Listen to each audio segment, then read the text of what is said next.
Guest guy, Suki from BTS. We have our guest of the week. We got Dwayne, who's getting ready for his moment to get back on the pro stage. Yeah. Dwayne, Mhm. little babe, before we get started, I just want to do a quick little recap. Yeah. 2024, big, Yeah. big year for you. Yeah. Just for those who don't know or may have not followed your NPC journey to IP Pro, do you just want to Yeah. give me a little recap for 2024?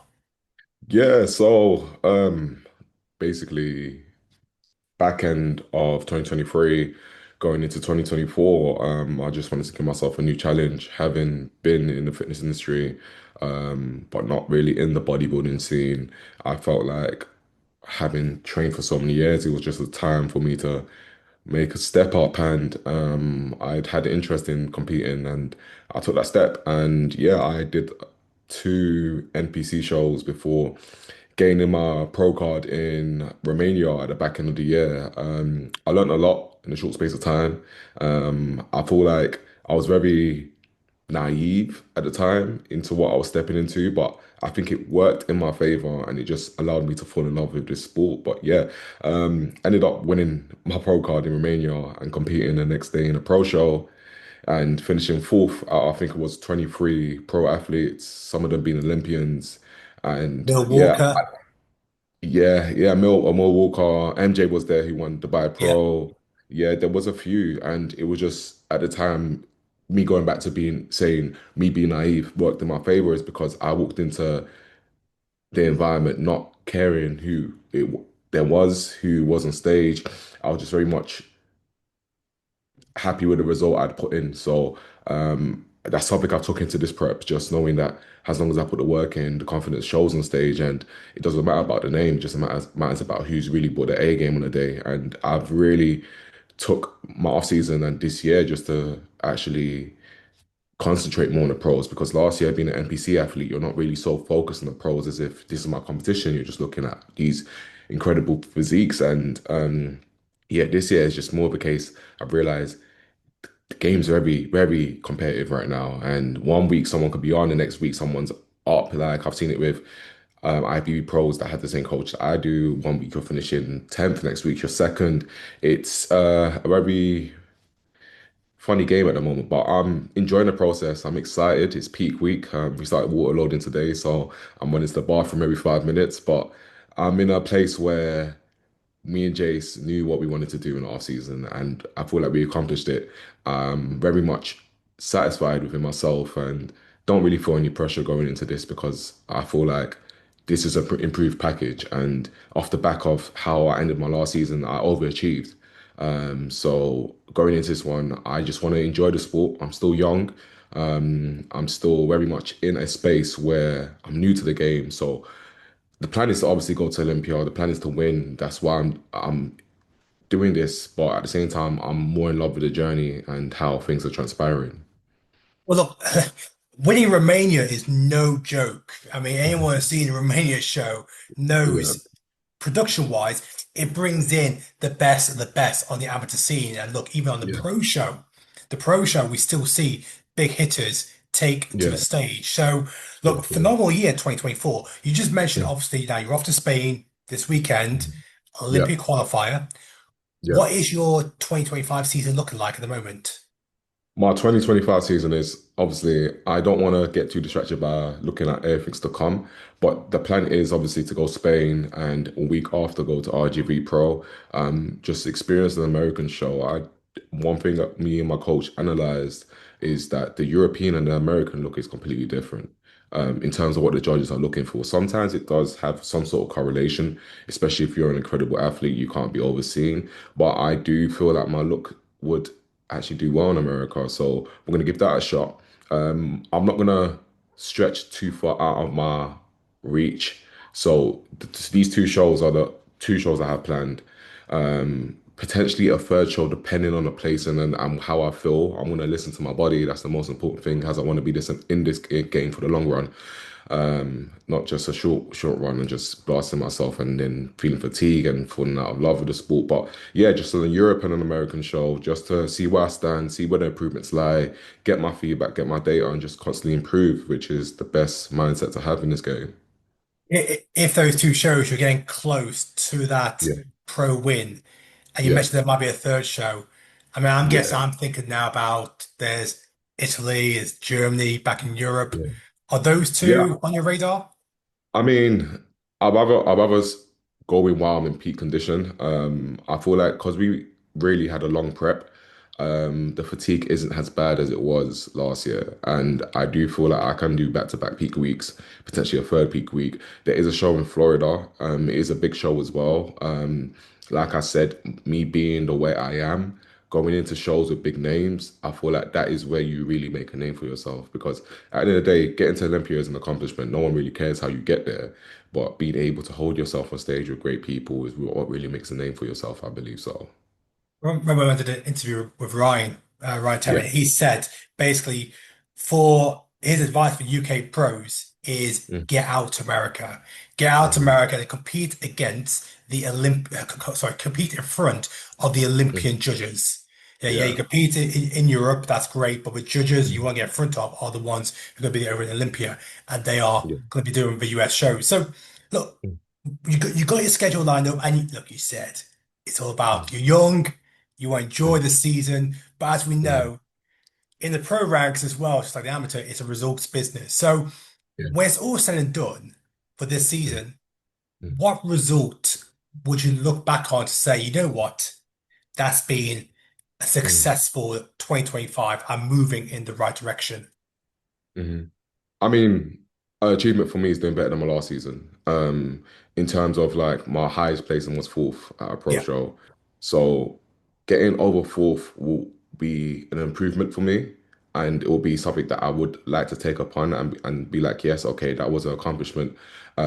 But at the end of the day, winning a show and going to Olympia in my first pro season, that to me would be a dream. And it's something when I'm hungry at night and I'm sleeping, I do think this is all worth it because I feel like one thing I took away from Romania was there was like the fulfillment of discipline and patience.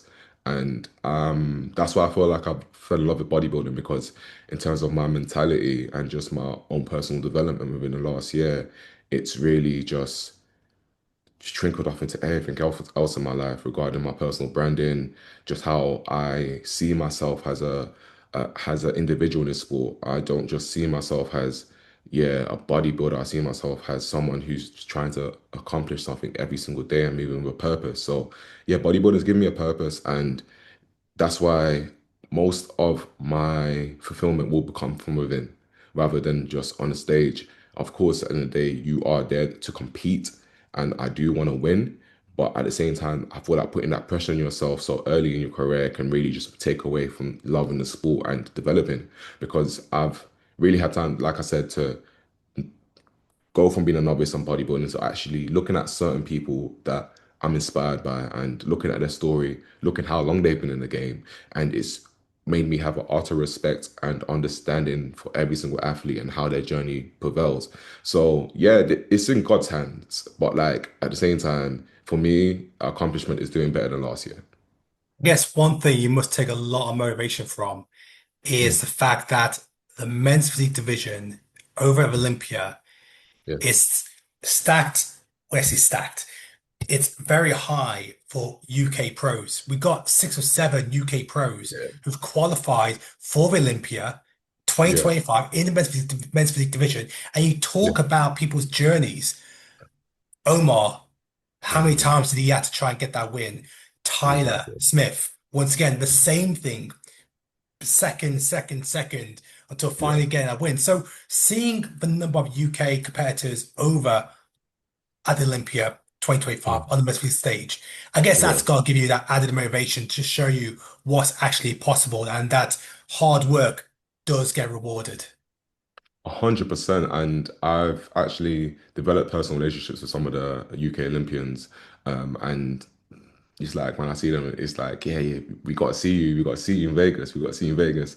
And like for people in that position to even just be speaking to me in with that mannerism and that kind of like, I respect your craft. I respect your physique. You have the potential to do it. It just motivates me to keep going and just even just seeing them dial in. When I see them dial in, I'll just drop them a message because it doesn't hurt just to leave someone a message during prep. Like, keep going, you've got this. Like, you don't know how much that does for someone because at the end of the day, prep is a lonely journey. You have your coach there, you can have you can have a partner, your family being supportive, but at the end of the day, no one's really there except yourself. So yeah, seeing the amount of UK athletes this year is incredible and it is very much motivational. And it's like I can't wait to be there. And yeah, it's really helped me drive throughout this prep. Yeah.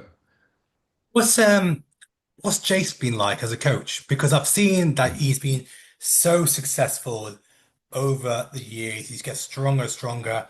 And Yeah. now he's not just got people who are challenging for Ivy Pro status, but he's got Mm. people who have aspirations to make the Olympia stage because Mm. they have got that they are in that IFBB Pro category. Yeah. What's Jace's impact been like for you as a competitor? Jace's impact has been more than just a coach. It's someone who understands me as a person and he he knows how to add personal development to someone's character in terms of like I can easily talk to him about anything else going on outside of my life, and he'll be like, okay, cool. X, Y, and Z needs to be done for us to achieve this. And when it's time to have a realistic conversation, he doesn't hesitate. And I don't take things personally. I'm a very stoic character, so it's just great to have a coach that understands what I'm trying to do and reiterates this is a journey, this isn't a race. So it's like I've got full faith in him. Like before I met Jason, I hadn't won a show. Do you know what I mean? Like I done one NPC show, I came third in my class. And then I did a pro regional after that one, and it was just literally a week after. So I basically count it as the same prep. And then I took a break. I joined him mid prep while transferring coaches. And it's like everything just became night and day. It got to a point where the minute we stepped on stage in Romania, we knew what we had done. And it's just having that faith in someone just allows so much pressure to be taken off your body. It lowers your cortisol levels. The fatigue comes off. I'm going into peak week right now, fresh. And it's because we had a long prep. We didn't overexert anything. We didn't need to abuse anything. We just put ourselves in the right mind frame and just dug in week by week. So yeah, I feel like having a good personal relationship with my coach has really helped me this prep. Yeah. Awesome to hear. Look, one thing Mhm. you touched on a moment ago as well was personal brand. Yeah. I'm interested to understand because like you've got about 250,000 followers on Mhm. Instagram. You've said about yeah, about knowing about your own personal brand. I mean, just give me a backstory before you've got into competing because I'm looking at your socials. Everything looks professional. The pictures, the content across all your channels. Yeah. What was your back? What is your background before stepping on stage into in the bodybuilding world? Yeah, so in terms of my background, I was always in the gym. I was always in that kind of like bodybuilding environment before I decided to compete. So I remember when I even first came across the idea of competing, there was a NPC athlete in my gym, funny enough, and I was just telling him, yeah, I'm thinking of competing.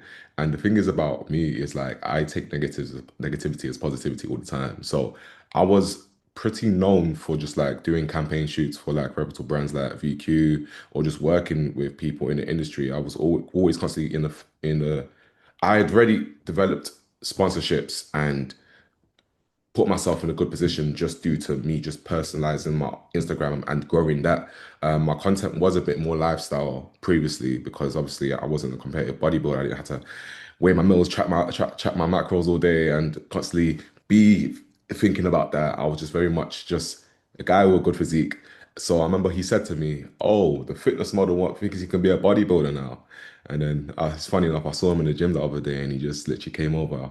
He didn't have many words, but just the nod and the handshake that just makes him feel like he ate his words. But yeah, it was more of a case of I did this for myself. I didn't do this because I wanted to be a bodybuilder in order to elevate my career. I feel like any path I've chose, I would have gone down. I would have put 110% into it. Um, it's just a case like you just fall in love with this sport, and if it's for you, it's for you. So yeah, in terms of my journey, it was very much around the industry, but not in the industry, and just the main thing I liked from winning the pro card was just a utter surge of respect within the bodybuilding industry that I didn't even seek in the beginning, but just being able to receive that and let have other people tell me what I've done. Because at the end of the day, I'm the kind of person I'm like, okay, this is accomplished. What's next? I don't really sit in a moment, but just that itself just gave me the drive to keep going. So yeah, it's I've always been in the industry but outside. Now I feel like okay, I'm here, but I'm not here. Yeah. Do you know what I mean? Like I've still gotta keep going. Going back to like obviously your personal brand, a lot of people aspire to grow their social media following and they want to build their own personal brand to unlock sponsored Yeah. contracts, something that you've achieved. Yeah. What one piece of advice would you give to people about building their own personal brand on social media to hopefully one day unlock those contracts?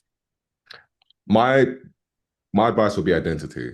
A lot of people look at someone else and feel like that's the blueprint they need to follow, but they don't really understand. You're looking at another lane. Sticking in your own lane and actually finding what makes you who you are, what your strengths are, and being able to apply that to people in a way that is actually relatable. Because with content, there's three ways you can go down at the moment. There's the educational aspect, which I feel like a lot of people at most are capitalizing from financially. Obviously, whether that be through coaching, there's guys with like way less followers than I do, but are able to make such a significant amount of income for themselves because they are very good at giving educational content. There's obviously the entertainment aspect of it as well. You have guys that don't really have the greatest physique, but if you see their reel come up, you see there's a crazy amount of entertainment going into it.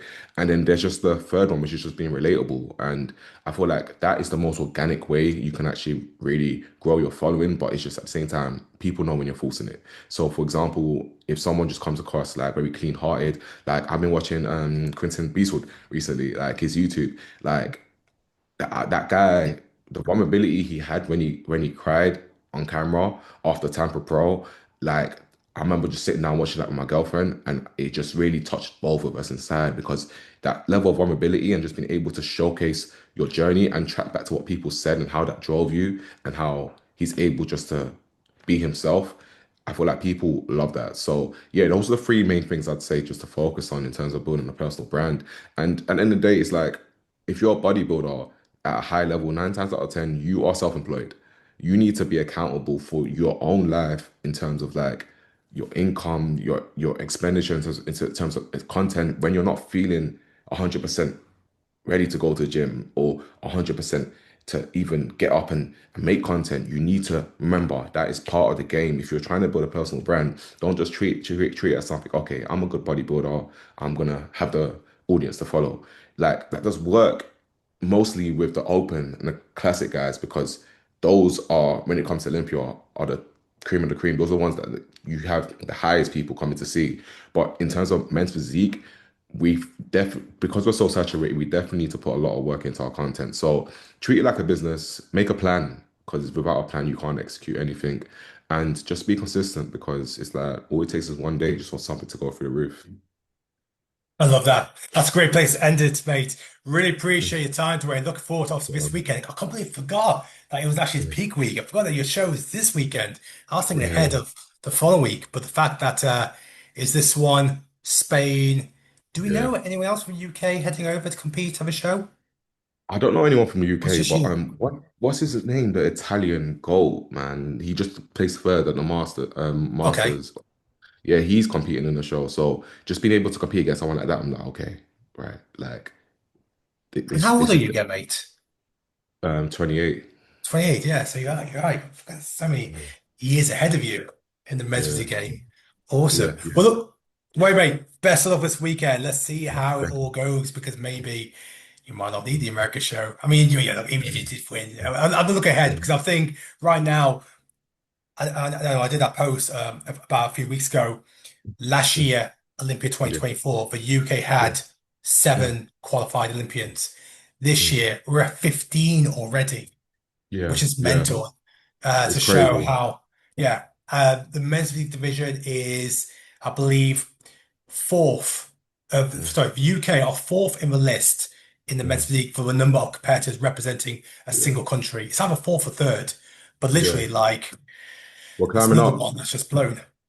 We're climbing up, and I've seen a lot of good guys turn pro this year as well. So them just having a crazy off season as well, they can be in a mix easily next year. So it's just about keeping your foot on the pedal, man, definitely, and getting the data. Because I feel like as a mental physique athlete, we don't need to obtain a significant amount of muscle. So there's no reason if you're healthy why you shouldn't be competing every year to just make sure you're getting the right data and you're heading in the right direction. So yeah, I feel like there's going to be a lot more next year.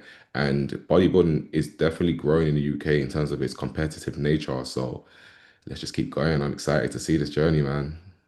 100%. Dwayne, thank you, mate. Thank you so much, man. Nice